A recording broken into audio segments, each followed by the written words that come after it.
Assalamualaikum warahmatullahi wabarakatuh. Di sini saya akan mempresentasikan sebuah artikel yang telah saya review bersama teman-teman saya, yaitu dengan beranggotakan kelompok Kansa Nurhaya, Lemis Nurehasa, Melati Puspitasari, dan Yulia Ramhawati. Artikel yang kami analisis yaitu artikel tentang jurnal yang membahas efisiensi pasar modal dengan judul Efisiensi Pasar Modal Syariah Indonesia Sebelum dan Sesudah Krisis Finansial Global 2008 yang ditulis oleh Ibnu Hajar. Apa sih efisiensi pasar modal itu? Efisiensi pasar modal yaitu tingkat efisiensi dan transparansi dalam proses harga aset keuangan di pasar. Suatu pasar modal dianggap efisien jika harga-harga aset mencerminkan seluruh informasi yang tersedia secara cepat dan akurat. Baik, di sini saya akan melanjutkan materi yang telah disampaikan oleh teman saya. Rumusan masalah dari penelitian ini, pertama, pasar modal syariah Indonesia sudah efisien dalam bentuk lemah pada saat sebelum dan sesudah krisis keuangan global 2008.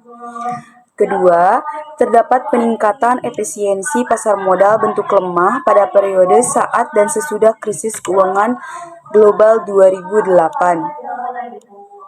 Selanjutnya, metode penelitian yang digunakan dalam penelitian ini terdapat dua metode. Pertama, penulis menggunakan teknik purposive sampling, yaitu merupakan salah satu teknik pengambilan sampling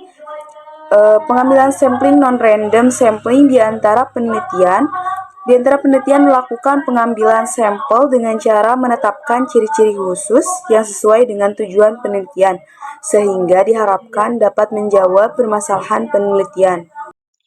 Saya akan melanjutkan materi yang telah disampaikan oleh teman saya.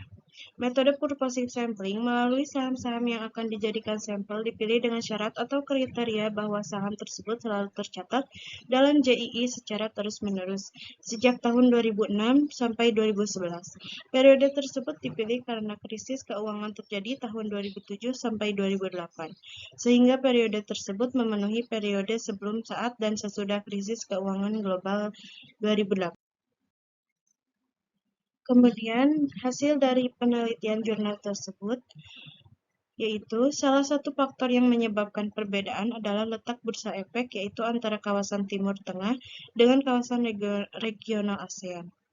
Pemahaman pasar modal efisien kontradiksi dengan analisis teknikal dalam memprediksi harga saham.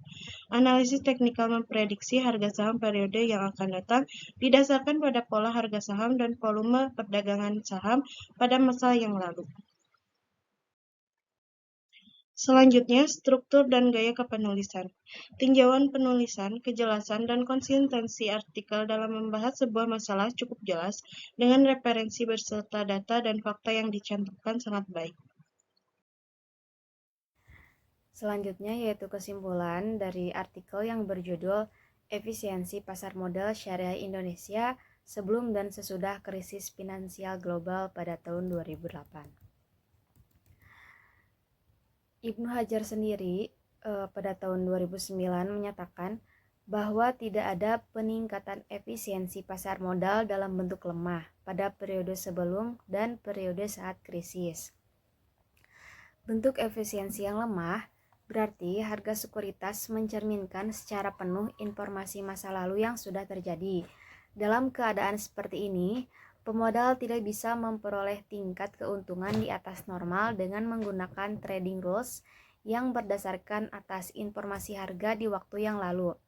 Tetapi, ada peningkatan efisiensi pasca krisis keuangan global tahun 2008.